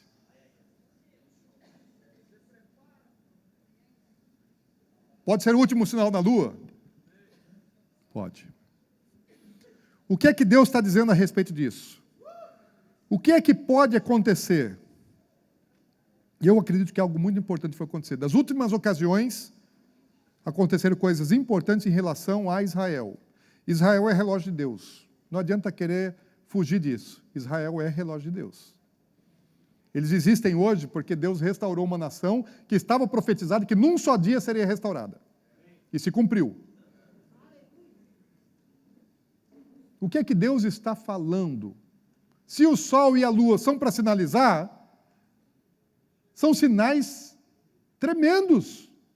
O que Deus está dizendo? Agora, se acontecer coisa semelhante ao que aconteceu nas últimas três, se houver uma correlação com as três últimas ocorrências, Israel vai ser perseguido. E vai haver guerra contra Israel. E vai haver derramamento de sangue. Mas eles não vão ser vencidos. Porque a Bíblia já diz também que eles seriam dispersos por 3 vezes e nunca mais seriam desarraigados da sua terra. E eles já voltaram. E a Bíblia fala também que os judeus vão voltar do mundo inteiro para Israel.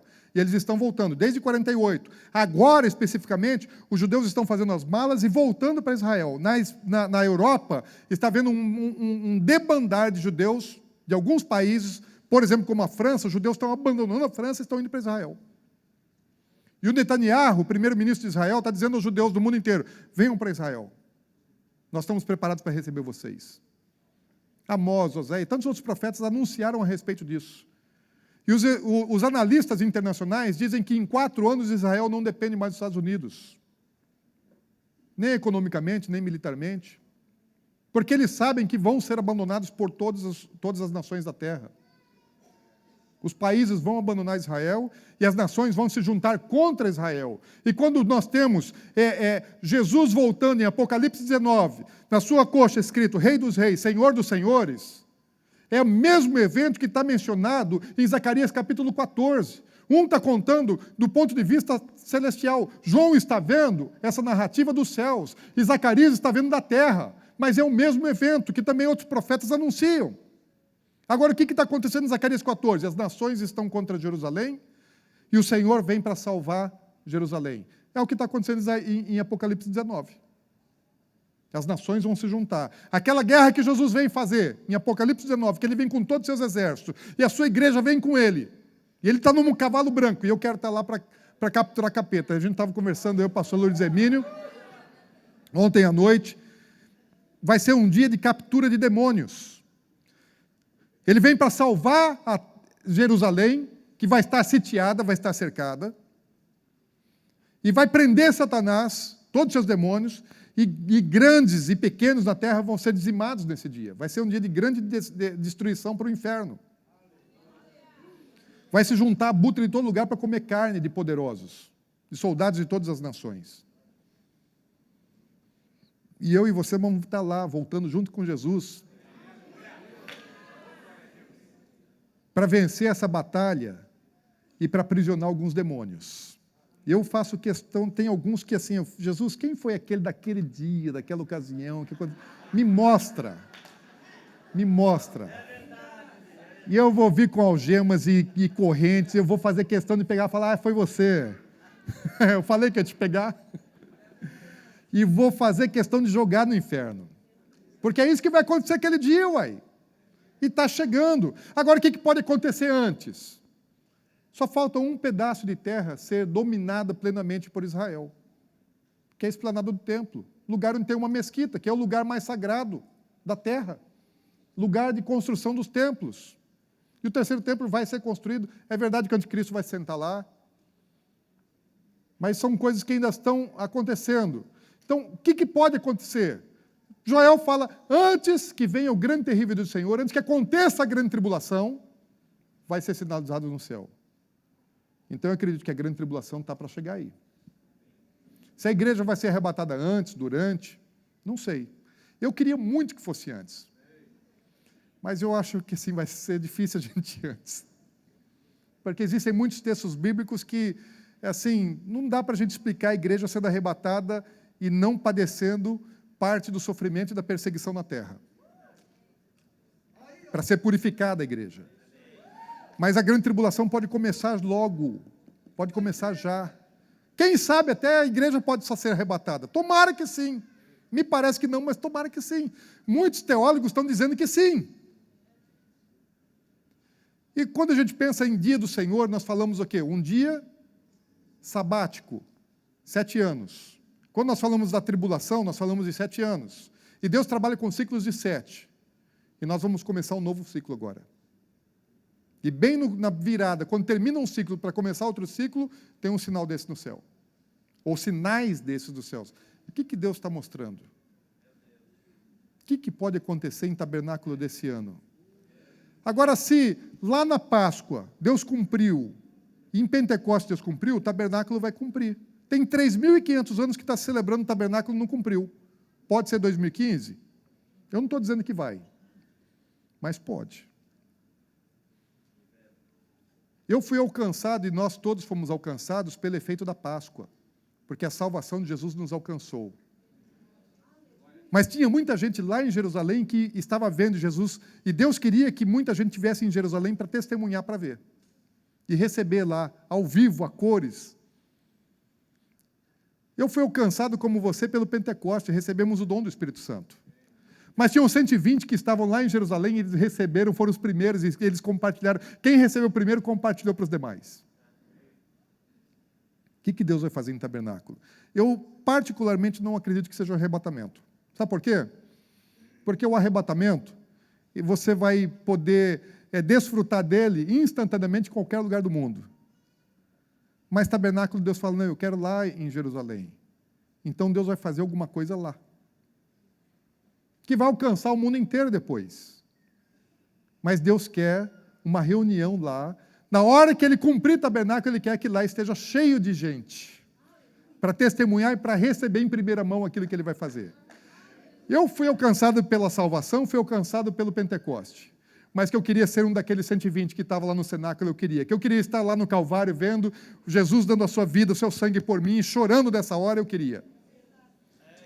O que Deus vai fazer em tabernáculo, eu não sei o que é, mas se eu puder estar lá, eu quero estar lá.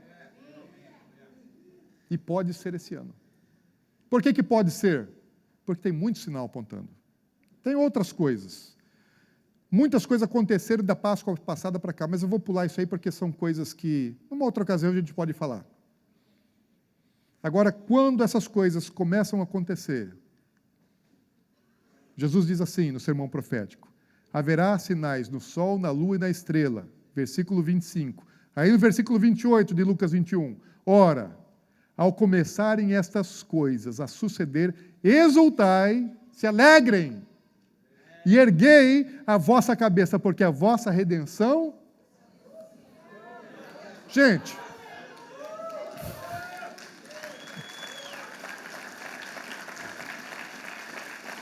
a forma de vida que nós conhecemos na terra vai mudar. E a Bíblia fala assim que vai ser repentinamente, como nos dias de Noé. Eles estavam todos acostumados. Ah, não, o que é esse louco que está falando aí? Mas a Bíblia fala que vão estar 2 no campo, um sobe, um fica. Vão estar 2 na cama, um sobe, um fica. Que vai ser como nos dias de Noé. As pessoas vão estar ocupadas com as suas coisas normais e nós precisamos estar ocupados com as coisas normais. Eu tenho plano para mais 50 anos na minha vida. Mas eu tenho que estar pronto para ir hoje.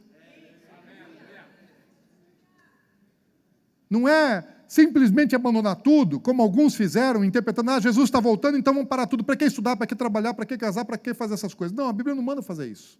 Manda você viver a sua vida normal, manda você estabelecer o reino de Deus aqui na terra, mas estar pronto a todo instante. Porque a grande mensagem do sermão profético não é só, olha, o sinal é esse, é esse, é esse. Isso é verdade.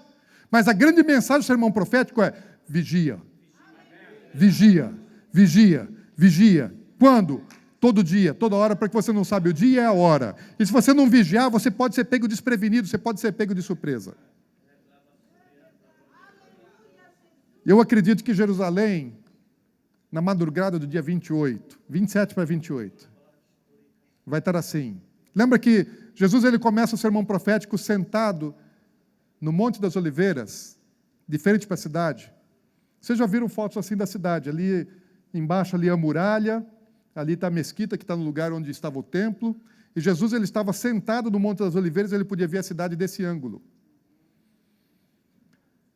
E na madrugada do dia 28 de setembro, lá no Monte das Oliveiras, aonde Jesus subiu e aonde ele pregou o sermão profético, se você sentar lá nesse sermão, nesse Monte das Oliveiras, e olhar para frente, você não vai precisar olhar para cima, você olhar para frente, você vai ver a lua de sangue bem em cima de Jerusalém, sinalizando alguma coisa.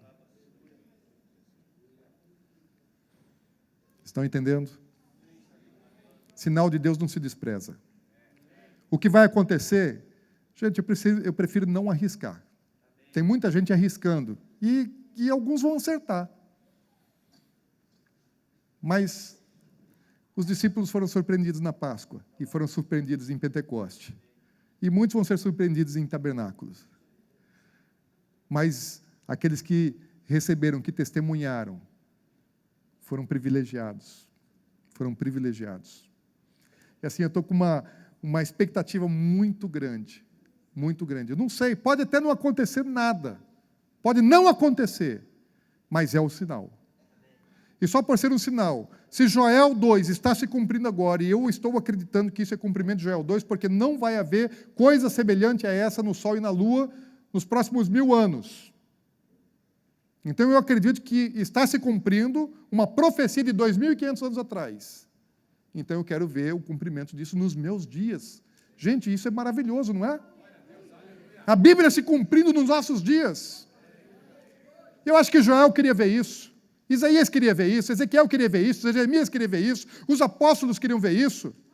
E nós temos o privilégio de ver isso. Daqui, sair lá fora e ver. E nós podemos ver isso. Só que quando se cumpriu, muita gente viu e recebeu. Outros viram e entenderam. E outros não viram e receberam. Muitos não vão ver, talvez, mas vão receber depois. Muitos vão ver e não vão entender nada. Vai parecer que não aconteceu nada. No dia da Páscoa, que Jesus morreu, muita gente não estava entendendo nada e não recebeu coisa alguma. Mas um oficial romano, verdadeiramente esse é o Filho de Deus, disse. Ele estava no lugar certo, na hora certa, e ele recebeu. Ele entendeu. E eu quero poder ver, receber, entender e receber. E compartilhar. Não sei bem o quê. Até nós estamos, né, o apóstolo Luiz Hermino, montamos um grupo, estamos indo, né, um grupo com um objetivo espiritual. Nós vamos viajar por todo Israel. Nós vamos com passagem de ida e de volta. Não compramos só de ida, né, apóstolo? Vai ter o café da manhã no sábado aqui, depois dia 9. Dia 9 de outubro tem o café da manhã. Mas nós vamos para Israel. Porque, no mínimo, nós vamos ver um grande sinal que pode ser o cumprimento de Joel 2. Mas pode ser que tabernáculo se cumpra esse ano. O que nós temos que fazer? Mais atentos do que nunca, porque quando Deus dá um sinal, não é simplesmente para ter o entendimento, é para eu me posicionar. E eu queria te fazer uma pergunta, como é que você está? E se de repente o Senhor vem buscar a sua igreja, ou se de repente vem uma grande perseguição, destruição, Deus vem castigar, porque Deus não vem castigar os incrédulos, Deus não vem castigar os budistas, os muçulmanos, Deus vem castigar a iniquidade, o pecado do homem. Isso está na igreja, isso está fora da igreja, isso está em todos os lugares. E a igreja vai ser perseguida. As outras coisas da grande tribulação vocês já sabem. Mas você está pronto? E se acontecer agora? E se nós tivermos que passar pela grande tribulação? Se ela estiver iniciando agora, já, imediatamente, ano que vem, daqui 2 anos no máximo, quem sabe? Você está pronto? Então eu queria te incentivar, se apronte. Se apronte. Vigiar, esteja pronto, essa é a grande mensagem. Se prepara, porque 10 virgens estavam aguardando pelo noivo. Não são 5 virgens e 5 prostitutas, são 10 virgens. E quem é virgem e que espera pelo noivo é a igreja.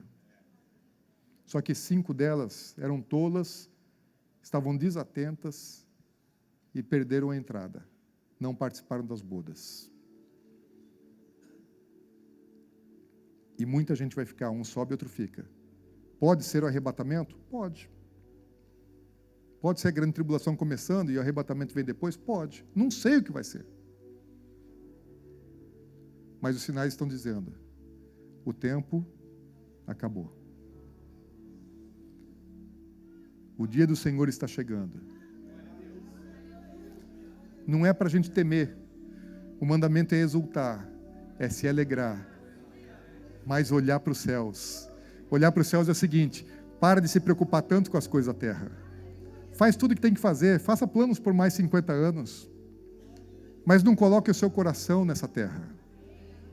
Coloque o seu coração no Senhor, porque é de lá que Ele vem. Olha para os céus, olha para o alto. Eu queria perguntar assim, se fosse hoje, e se o Senhor voltasse hoje, como Ele ia encontrar? Como é que você seria encontrado?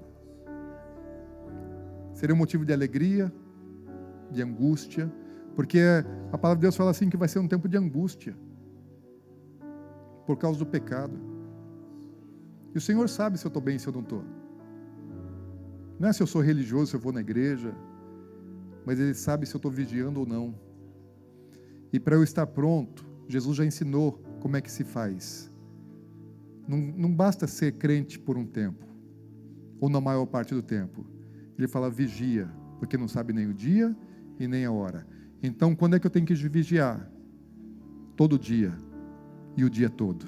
Todo dia e o dia todo. Todos os dias e todas as horas. Eu muitas vezes, no meu dia a dia, eu paro simplesmente para olhar para o céu.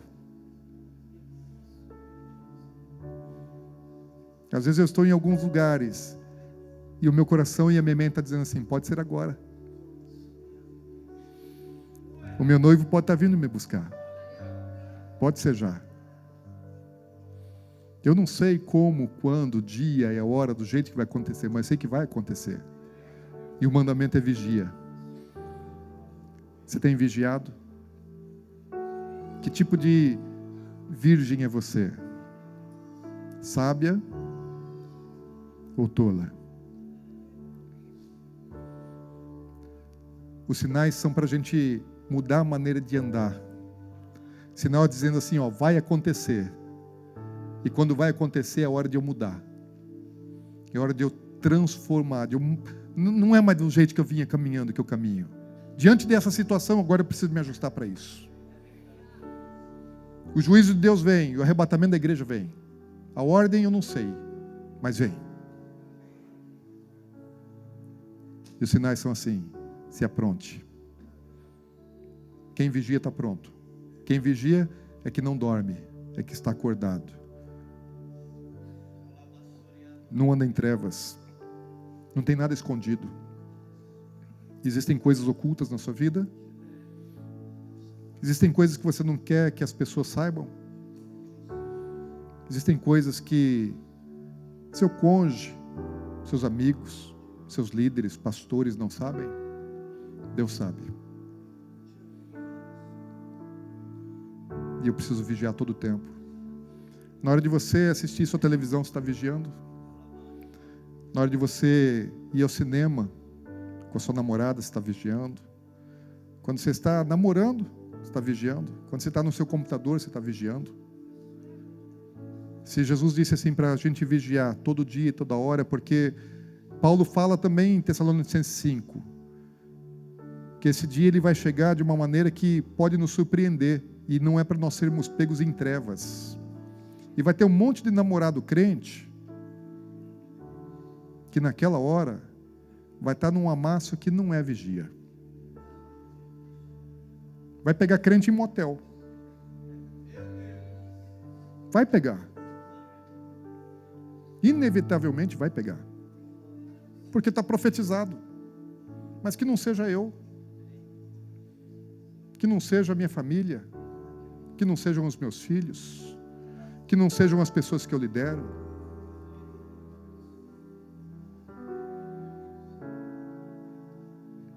Vai ter muita gente fazendo coisas que a Bíblia fala são trevas, iniquidades.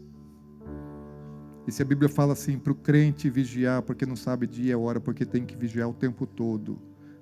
Eu vigiei ontem, hoje eu dei uma escapadinha. Se tiver em trevas, dançou.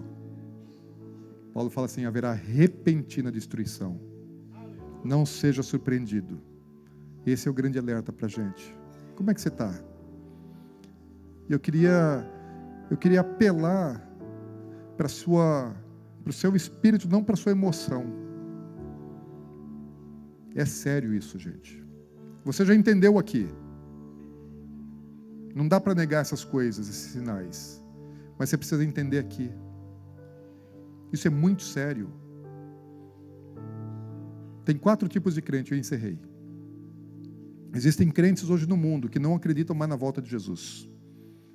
Existem líderes, teólogos, escritores, pregadores que estão dizendo assim para a igreja, olha, desfaçam as malas. A teologia hoje é outra. Jesus não vai voltar do jeito que a gente pensava no passado. Existem muitos pregando isso. Agora existem muitos que estão acreditando que Jesus volta. Mas não é para o nosso tempo. Vai demorar muito. Não é agora. Vai demorar. Então não preciso me preparar. As 10 dormiram. Não só 5, mas todas dormiram. Vai demorar, não é agora. Eu vou ter tempo. Agora existe uma igreja que está acreditando assim que Jesus volta logo. Que está vendo sinais e está entendendo que Jesus está voltando e é logo, é muito breve. Só que eu vou dizer uma coisa, ainda não basta.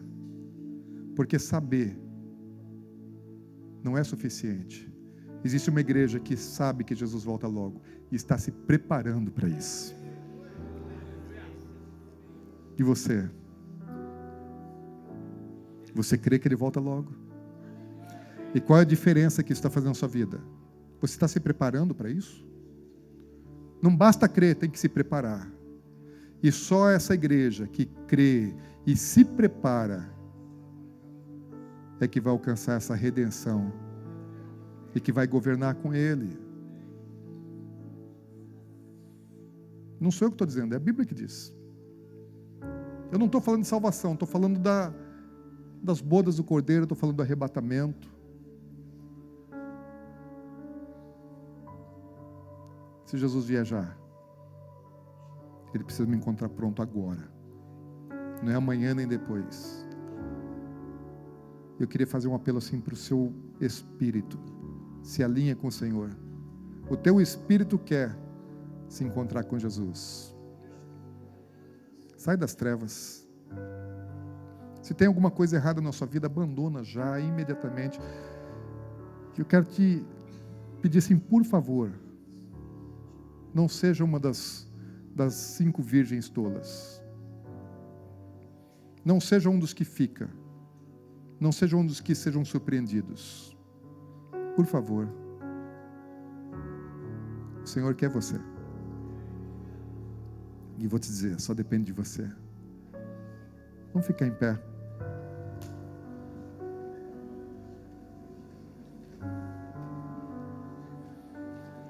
Trevas são pecados, e o juízo vem contra o pecado e a iniquidade.